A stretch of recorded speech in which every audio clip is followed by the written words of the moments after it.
বিসমিল্লাহির রহমানির রহিম আলহামদুলিল্লাহ ওয়াসসালাতু ওয়াসসালামু আলা রাসূলিল্লাহ ওয়া বা'দ قال رسول الله صلى الله عليه وسلم أفضل الصدقة سقي الماء لله الحمد والشكر اليوم تم افتتاح بئر سطحي في دولة الهند تحت إشراف نقا بئر ماء صدقة جارية عن محمد محمود علوش رحمه الله ملك أحمد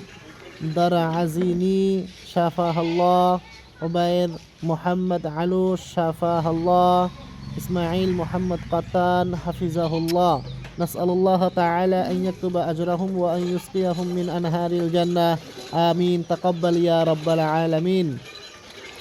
اللهم اجعل هذا البير في ميزان حسناتهم يوم القيامة وأسكنهم في الفردوس الأعلى من الجنة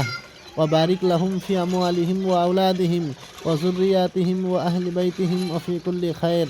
اللهم اغفر المؤمنين والمؤمنات والمسلمين والمسلمات الأحياء منهم والأموات إنك مجيب الدعوات برحمتك يا أرحم الراحمين وصلى الله على نبينا محمد وعلى آله وأصحابه وبارك وسلم